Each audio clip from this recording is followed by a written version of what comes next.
How's it going, everyone? Dax here, and today we're going to be reacting to another Sunny V2 video. Has PewDiePie lost motivation for YouTube? I would say he has. I don't think it's motivation that he's lost. I think he's just retired because he was at the top for so long. I think he just needed to like have a break from it all. Like, we get updates now and then of how he's doing in Japan, about how his dog sadly passed away pretty recently. But I think he he's just in retirement mode.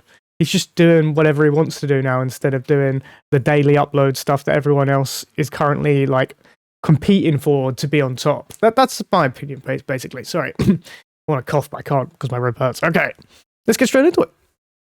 And away we go. Well, I said this a couple months ago. I already consider myself retired. I know I'm exactly. That's what I mean. And all that, but I'm not playing the YouTube game like I used to do. I'm just doing it for fun.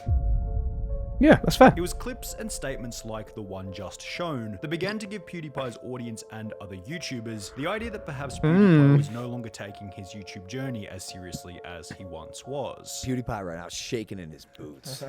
He's kind of just like not trying super hard. I mean, I still enjoy the videos, but they're, you know, like he's pretty checked out. He also doesn't give a Exactly.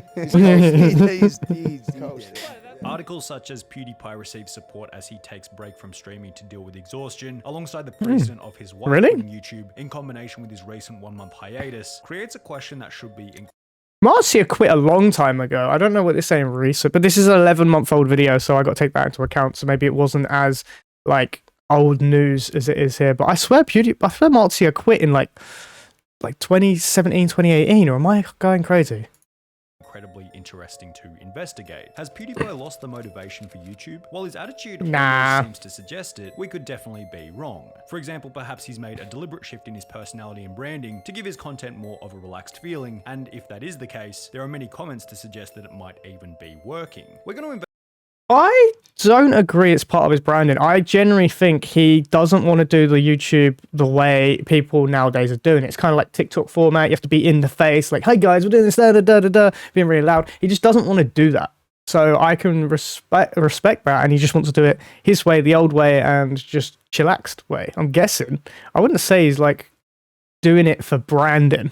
Investigate the timeline of PewDiePie's motivation. Maybe he is, maybe I'm wrong. A boost in inspiration and drive, alongside the discussion of events which may have done the opposite, both of which to be interwoven with how his life has changed over the years, so we can come to a logical and rational conclusion. PewDiePie began his channel in early 2010, and it'd be pretty his initial motivation was running high. How can we be so sure? Well, it was a time when there really wasn't any incentive to start. Wait, sorry, how many uploads? Age 109? Huh? What? Total upload views. Upload views. Wait, where's the total videos uploaded? Channel views. Only 3K. Could you imagine when PewDiePie only had 3K views? 3K views in 6 days ain't bad. Oh, last visited date. I thought it was. This platform, this stage of YouTube sucks. You don't get any of the information. 19 subs. Well, Jesus. A time when there really wasn't any incentive to start a channel besides passion, interest, and curiosity. YouTubers. Wait, could you guys see that when I clicked on that? Was I covering the whole thing? No, yeah, you could see it. Okay, I just want to. Initial motivation was running high. How can we be so sure? Well, it was a time when there really wasn't any incentive to start a channel besides passion, interest, and curiosity. YouTubers were starting channels in 2010 with the hopes of securing a massive monthly paycheck. Yeah, there was no money in it. There was some bizarre, unexplainable drive to be a part of this new up-and-coming platform. I've been wanting to make videos for YouTube for so freaking long. I have really no idea where I got the idea from. PewDiePie embodied this completely. Damn. He was enthusiastic and passionate about making the content in the early days of his channel, bolstered by a partnership with Michelle. What game's this? I am now a YouTube partner. Yeah, they were scammers, bro. Great. They took everyone's money and gave little out to people. I will be interviewed by a radio station called Nordastrial Radio. As a whole, PewDiePie was clearly enjoying the grind. I've been growing a lot on YouTube lately, and it's great, of course. Thank you for 25,000 subscribers. As mentioned, PewDiePie passed 25,000 subscribers around a year and a half after first beginning his channel, which would have no doubt been adding to his motivation. That's actually impressive. Content, as he could clearly see that there was a new audience waiting for his next upload. Additionally, at 25,000 subscribers, PewDiePie was at a low enough level in order to set himself some meaningful, achievable growth goals. 50,000 subscribers, 100,000 subscribers, even 200,000 subscribers were all easily achievable, as long as he kept uploading videos for his ever-increasing audience. 100,000 subscribers, bros. whatever you want to call it. I am proud of you, bro. Assisting him in achieving these goals was also the wide range of games available to play at the time. Felix uploaded Crysis, Call of Duty, and Portal. However, and the lack of people playing them said games and recording themselves and putting it online. He was literally one of the first people to do this, which is crazy. It would be with a wide variety of horror and jump scare style games such as Amnesia that PewDiePie would experience unimaginable levels of growth. 6 months after hitting 100,000 subscribers, Felix was at 1 million. And 12 months after that, in July 2013, he was at 10 million, making him the second channel ever to complete the milestone after Smosh had hit 10 million 2 months beforehand. PewDiePie was clearly a goal setter. Sorry I keep pausing, but this is like he done all of this without like today's style of having editors, having people like teams to help you grow on YouTube. This guy single-handedly done all this to get to where he is before he then decided to get editors and stuff. It's crazy to think of it like that. Just old YouTube just makes you have hope for just being like just a nobody out of nowhere, just becoming something, where nowadays YouTube's kind of like you need to be something before you even make it, which is kind of sad. But this is a crazy story. Not only because he would have never made it to 10 million subscribers if he wasn't, but also because he discussed it in a Q&A at a later date. Set goals for yourself. Every day I'm gonna do this, and this, and then I can do whatever. The obvious link to be found here is that there can be great pleasure derived from achieving these YouTube-related goals. There's little that's more motivating than seeing yourself progress in a difficult area. This is only speculation, but while PewDiePie always appeared relaxed and was almost always messing around and memeing on screen, his actions and work ethic seem to indicate that he was the kind of guy who liked the competitive aspect of YouTube. Now again, I could be wrong. Maybe he really was just a super relaxed guy who kind of accidentally walked into becoming the second creator ever to hit 10 million subscribers, but that would be basically impossible without some kind of underlying competitive drive. Now, it seems pretty obvious that PewDiePie isn't this ruthless conqueror who would wake up every morning with the single goal of crushing his competitors. However, it would probably be naive to say that he wasn't deriving at least a little bit of motivation by passing or beating these other incredibly large he was number one for so long. Johnson, Smosh, and Nigahiga. However, there's another problem with that theory. It would imply that upon becoming the #1 most subscribed creator on YouTube, he'd slow down, stop uploading, or lose motivation, which isn't what happened. After overtaking Smosh to become the platform's most subscribed in August 2013, PewDiePie would go on to hit 20, 30, 40, then 50 million subscribers. Jeez. Part of me is like, you know, it's just a number. Really, all I care about is that you guys watch my videos, and that's what really matters.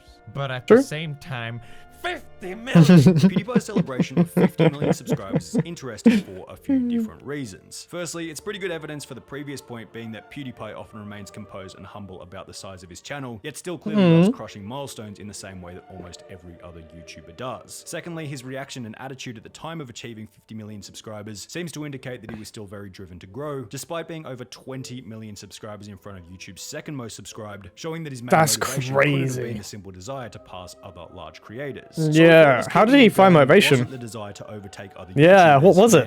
What was it? Well, perhaps exactly. This image of being YouTube's most subscribed creator had become so deeply ingrained within Felix's identity that keeping such a position was a strong enough goal for him to carry on making new videos. Additionally, PewDiePie's environment and surroundings were optimized for the work. He was making videos every day alongside his girlfriend Marzia, who had been making her own content, highlighted in this viral clip where PewDiePie can be heard recording his own video at the same time as Marzia. True. Soy boy, I've heard this. This is... You're gonna hear Felix's video. I apologize about that. Finally, I've seen the clip of that like 9 times. That's been recommended to me so many times. PewDiePie would have without a doubt identified that if he was able to reach 50 million subscribers, 100 million was certainly possible, providing him with yet another milestone to strive toward, as long as another... Why is Mark Zuckerberg there? Oh, teasers, By late yeah, that's crazy. 2018, PewDiePie had held the title of YouTube's most subscribed channel for 5.5 years. However, a group by the name of T-Series was gaining on PewDiePie at Is that Minecraft music? Rate. The group had gone from 15 million subscribers to 50 million in a year and a half, and were on track to overtake PewDiePie by October 2008. I know, but this was they were a company, so like individual wise, he was still the top subscriber in my opinion. His crown as YouTube's biggest star next week, thanks to India's obsession with Bollywood. Articles such as this one highlighted how close PewDiePie was to being dethroned. However, he wasn't going to go down without a fight. On the 6th of October 2018, PewDiePie uploaded a diss track titled "Bitch Lasagna," in which he would rap about why he did not like the T-Series, simultaneously claiming that he would figure out a way to stay on top. The video generated otherworldly levels of discussion in the community, prompting a video from Mr. Beast titled "I bought every billboard in my city for this." this, in which he would attempt to increase PewDiePie's subscriber count through public. It worked for some time. T-Series is growing 4 times faster than PewDiePie, and if I don't do anything, PewDiePie won't be the #1 most subscribed to YouTuber in the world. While the video was clearly a bit of a meme, the amount of it worked though. PewDiePie gave him a fighting chance against T-Series. Other creators like Logan Paul, KSI, and Dan TDM also got involved to do their part, and soon PewDiePie's daily subscriber count graph was looking like this. T-Series would ultimately go on to win the battle, after Felix won competition from his end. I think it's time to end the subscribe to PewDiePie movement, or meme. However, in the 6 months during which the meme had been active, PewDiePie went from 66 million to 94 million subscribers. That's crazy. 4.5 million subscribers per month, or 150,000 subscribers per day. That's great. He lost the battle, but he was still in a substantially better position than before, and most notably only 6 million subscribers away from being the first ever YouTube personality to hit the whopping milestone of 100 million subscribers. So I mean personality. In the 5 months that followed, PewDiePie seemed to be having the time of his life. He'd single-handedly revived YouTube's Minecraft genre with his unbelievably successful comeback, interwoven with meme review episodes hosted by notable celebrities such as Dr. Phil, all while he'd been planning his wedding and honeymoon with Marzia, which he would of course vlog and upload to his YouTube channel. 5 months after ending the subscribe to PewDiePie meme, the man himself would hit the biggest milestone ever achieved by a solo creator, 100 million subscribers. Yes. PewDiePie, Dude, that's impressive. On passing 100 million subscribers. PewDiePie was on top of the world. However, he's got his fingerprints all over it already. Make an announcement that will both puzzle and shock his audience. Which is I'm already retired. the Minecraft I decided music. A couple months ago. I'm doing YouTube in a more low pace. I'm sorry. That means I am not uploading as frequent as I am, but I just decided I'm retired. That's fair. That's fair. It's almost impossible to ignore the fact that PewDiePie's retirement had come about only a year after hitting the 100 million subscriber milestone. We mentioned earlier that PewDiePie was a very goal-focused individual, and it seems pretty obvious that part of this retirement and possible loss in motivation for YouTube had come about because, in terms of channel growth, it would have been incredibly difficult to figure out where to go from 100 million subs. At 100,000, it's reasonable to say that you want to get to 1 million. At 1 million, it's a bit crazier, but still understandable to say that you want to get to 10 million. At 10 million, getting to 100 million is ludicrous, but not impossible. However, at 100 million, where are you going to go? 1 billion subscribers? It's a sky goal even for a rapidly expanding channel like T-Series, who, with current projections, might hit 1 billion subs in 2028, over 6 what years. the hell? In that same Q&A where PewDiePie had announced his retirement, he was asked about his long-term personal goals, to which he responded music. Do you have any long-term goals? Yeah, speaking of which, music. Further supporting the fact that perhaps YouTube-related goals now felt unachievable, or possibly even meaningless. In addition to this point, PewDiePie had also dropped back from daily uploading and began to incorporate rest days, which he would also be asked about in the Q&A, to which he seemed to imply that it was because he was no longer enjoying YouTube as much as he once was. Are you enjoying YouTube more since you decided to take rest days instead of everyday uploads? I don't know if I particularly like YouTube more, but I like my life more. I enjoyed uploading every single day and working every single day because I was enjoying YouTube so much, but I realized it's just not a healthy way to live. Another possible issue and motivational drain associated with being at the top was that he no longer had anyone meaningful to compete against. PewDiePie maintained the opinion that it wasn't his goal to crush his enemies, even going so far as to state that he didn't want his 100 million subscriber milestone to be the result of beating another channel. I don't want hitting 100 million subscribers to be about beating another channel. However, the reality was that so much of his growth had come about from competition associated with holding his crown of YouTube's most subscribed channel. So after losing the title to T-Series, he might have been left with a feeling of, oh well, I'm not going to beat T-Series, so I might as well take my foot off the gas for a bit and relax now that I have the opportunity. This way of thinking is also without a reason for his decision to take January off every year for the last 3 years, beginning in 2020, just 3 months after. January sucks on YouTube, no cap. Like literally, like there's no advertising pretty much. So you literally when you drop off from December YouTube, it's a nightmare and rubbish. So that's why there's less uploads in January, and you'll find most creators just literally just ignore that entire month. Hitting 100 million subscribers. I broke my 10-year streak of daily uploads to go on a 1-month break. However, another thing that's without a doubt influenced PewDiePie's choice to take a month off at the beginning of every year is the change in his life circumstances. PewDiePie's goals and priorities have likely shifted dramatically since he first began the channel as a 20-year-old college student. Dude's clear with a lot of money. He was 5 years ago. Okay, people change. Let me grow up. Like what? He's married now with. What is with this Mike on Mike situation? Look at that. Look at that, dude. What? Okay. But anyway, yeah, he's clear with money. He just doesn't have to work anymore. He literally, like I said, he does it for fun. He doesn't have to do it as a job anymore. People change. Which is kind of cool. Let me grow up.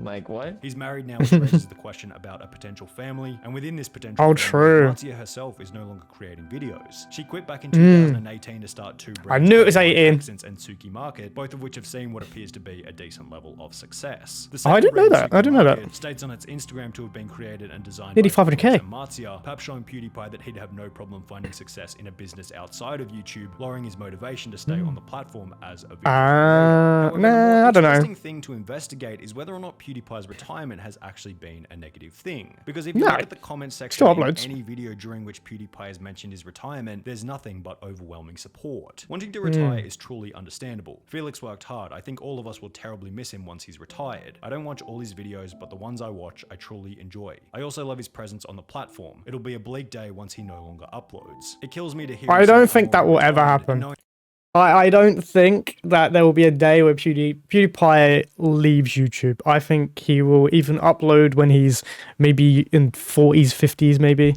They might not be frequent like they are. They'll just be like they are now, just now and then. That's my personal opinion. I think that's what will happen. Might stop in a couple of years, but it makes me so happy to be there and be part of the journey he had for more than a decade. Felix, when you retire permanently, just know that you made all of our childhoods the best we could have asked for. Actually, I feel like since that's he's sweet. retired, his content has been better. He seems more genuine, damn. almost like he's doing it for fun. This last comment Yes, is that's what super I said. important and accurate, especially the part Yep. about being more genuine. There's been a clear shift on the PewDiePie channel to include more videos that have been made because you can tell Felix actually wants to make them. Book reviews, the discussion of life's difficulties, calling out influencers for steroid usage. Over the long run, Felix choosing to discuss the things that he's genuinely passionate about may actually result in an overall audience increase, even if they get fewer views in the short term. I'd I like to his make Japan more vlogs. They're serious kinda cool. videos. I've been doing a lot of just reacting stuff lately.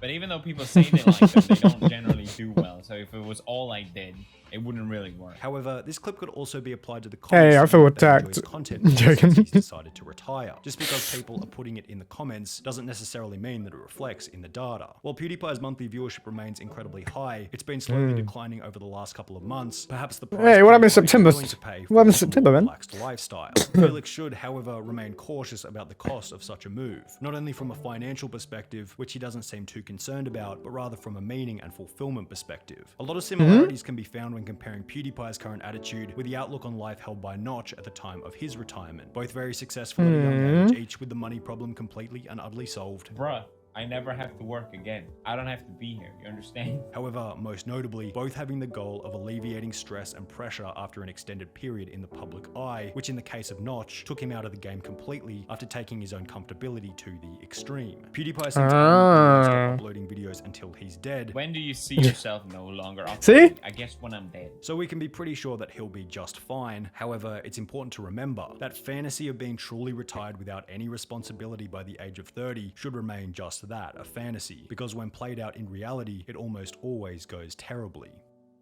Kind of a dark, like, thought about, but at the same time, the dude's still doing YouTube, so I can kind of see that he's not dropped off like Notch. He's still doing stuff, but I can understand what he means by the outlook on life. If you're retired by 30, you got nothing to do, therefore it's just, what do you do in life? It could be kind of depressing. But anyway, that was a good video and very insightful. And this time, Sunny V2, I can actually say that I actually agree. We have a lot of times where we argue the fact that Sunny is not exactly correct, but in this video, I agree with him. Very good.